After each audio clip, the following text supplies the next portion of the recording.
Hey folks, Josh here with Presidio Advisors. I primarily work with millennials who have equity comp that as part of our holistic financial planning. I often get the question, should I buy? Should I continue to rent? What are the financial implications? And so I like to walk through the financial implications with my clients as an input into their calculation of buying a house. Now, it is just one input, it's one variable. The quantitative aspect of buying a house is one thing, but there is a whole other emotional component towards buying a house that for some folks might even be bigger than the financial piece of it. So that is definitely a consideration and something that you should be aware of. And so I look at these numbers, but also consider what does it mean to not have to deal with the landlord, to potentially have something that you can pass down to your kids, to have that pride of ownership and to be living the American dream. That's worth something, and you can't really put numbers on that.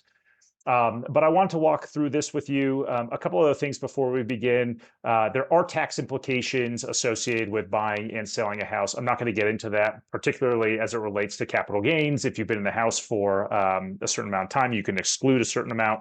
We're not going to discuss that today. And then the other thing that we're not going to talk about, which is a pretty big component, is can you even afford this house that you want to buy? So in this example, we're going to assume that you want to buy $1 million house. You want to put 20% down. You're going to have this mortgage interest rate, et cetera, et cetera. The question of whether or not you can actually afford that every month is really important, but not something that we're going to talk about today. So with that, let's look at some of our assumptions here. So today we're assuming that you want to buy $1 million house. You want to put 20% down. Interest rates today maybe somewhere around 6.75% for a 30-year fixed. Estimated closing costs, I think Zillow estimates somewhere around 2 to 5%. And so I'm going to put in 3% as closing costs. So that's an extra 30 grand on a $1 million house. Then you have property taxes, monthly HOA. We're not going to assume that you have one. Annual maintenance, gosh, really depends on, do you live in snow? Do you live by the beach? Is it an old house? But I think roughly anywhere from 1 to even 3%, 3, maybe even 4% of the property, depending on how old the property is and where it's located, could be reasonable. So we're going to plug in 1.5% today. And then for insurance, I think the Federal Reserve Board estimates around 35 basis points of the fair market value of the house, the price of the house. So on a $1 million house, you're looking at $3,500 annually. And then the big kicker here is the 4% annual appreciation rate. My guess is as good as your guess is as good as the realtor's guess. Nobody really knows. We do know historically, I think homes have appreciated between 3 to 5%. Really dependent on where you live. And just because it happened in the past doesn't mean it's going to happen in the future, especially after we saw a really significant rise in home prices, even with increases in interest rates over the past couple of years. So we'll estimate 4%, but really, this is a big unknown, and that's why we like to model it out and just to kind of see what some of the models share with us. And then at the end, we'll also run a sensitivity analysis so that we can look at, well, what happens if our interest rate or our annual appreciation rate is actually higher or lower. Resale costs, Zillow estimates around 8 to 10% for total resale costs, 6%. 6% going to the commission of the agents, and then an extra 2% or so in fees. So using 8% as a baseline there. All right, and then what we want to do is we want to compare to what are you currently paying in rent today. Let's assume you pay $4,500 in rent. That grows about 3% annually. And then what we also want to look at is what is really the opportunity cost. If you could have been putting the money that you sunk into your mortgage, that you sunk into your annual maintenance into the house, what could that have been earning you in return? And so we're going to use long-term treasury bonds yielding, let's call it roughly 3.9%. Could go up, could go down, but you could lock that in today approximately if you wanted to. So those are some of the fundamental assumptions that we are working with. But again, fully cognizant that, when we talk about finances or the financial aspect of it, this is one piece. We also know that rates could go down. You could refinance your mortgage. A lot of things could happen. But I think my message here to you today is so long as you understand the numbers, that's the best that you can do. And if you're comfortable with them and it works for your financial situation, then, Godspeed ahead and you're doing the right thing. All right. So let's assume that you want to buy a house. Before you can even get the keys to the castle, though, you have to put down the down payment. And that down payment, if you're putting down 20%, is $200,000 here, plus the additional closing costs of $30,000. So you're looking at $230,000 right out of the gate. Again, whether or not you can even afford that, whether or not it makes sense to you, whole different discussion. And then with your mortgage, well, actually, let's go up here. Let's assume you moved in, and after 1 year, you would have paid $55,620, which is the $4,500 rent increased by 3%. So 4635 multiplied by 12 months. If you had, that's what you would have paid if you had rented. If you had bought this $1 million house with these assumptions, you would have had a cash outflow of close to $92,000. How did we get the $92,000? Well, we have a $62,000 mortgage. We've got 10,000, close to 10.5 in property taxes. You've got insurance, no HOA, but you also have annual maintenance here, which includes, broken water heater, potentially new roof, landscaping, fencing, whatever it may be, broken pipes, who knows? It adds up.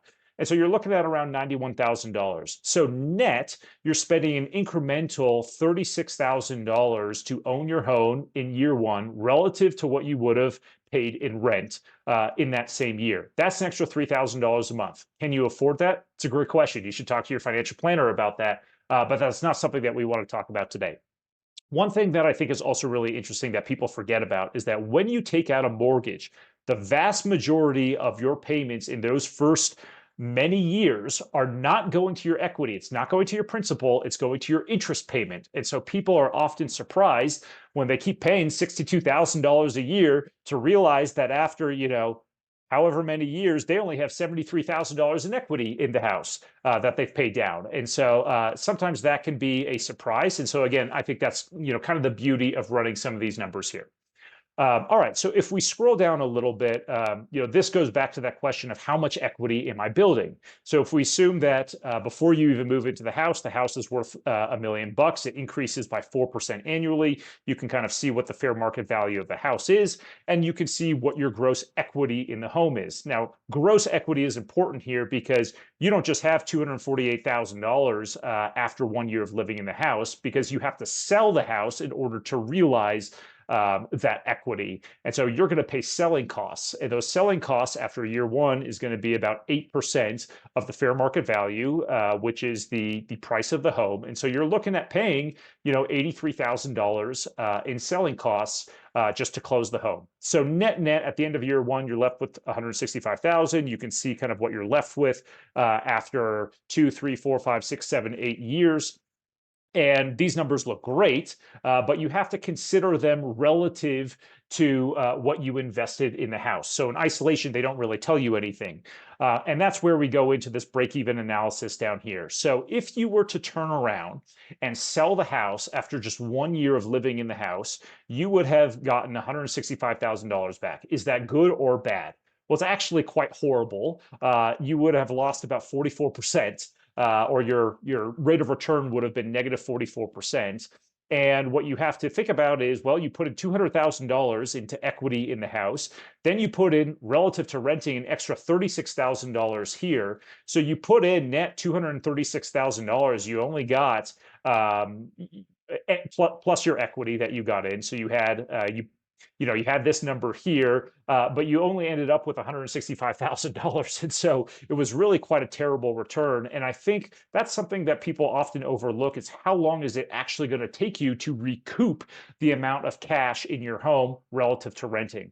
And in this case, what we see here is that it would take between 6 and 7 years of living in the house for you just to break even on that. Now, maybe that's totally fine, but again, I think it's important to just kind of see how the numbers play out here over time.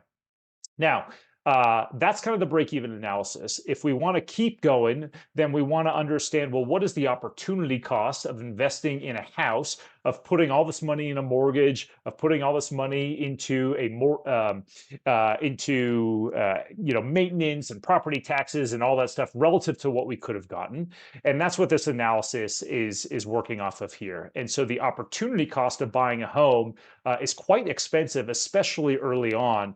And in this case, if we scroll down here, we can see that the I shouldn't say break even, but the point at which the house becomes, let's say, a good investment relative to what you could have gotten if you invested your money in a treasury bond yielding 3.9%.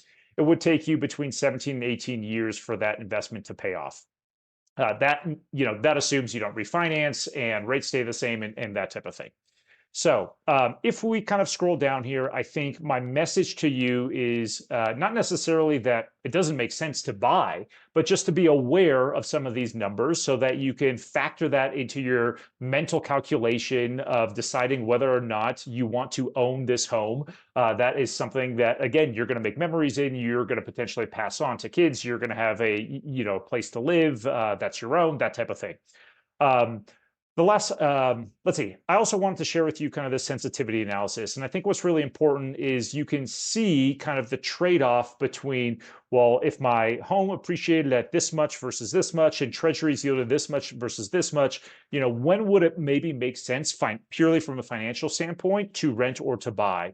And what you can clearly see is the longer you stay in the home, so let's bump this to 5 years, and then let's bump this to 10 years, and then to 15, and then to 25 years, the longer you stay in that home, the better the investment becomes. And so, if you're only planning to stay in the house for a few years or so, it probably makes sense to rent from a purely financial standpoint or so. And so that's what I wanted to kind of show you here today.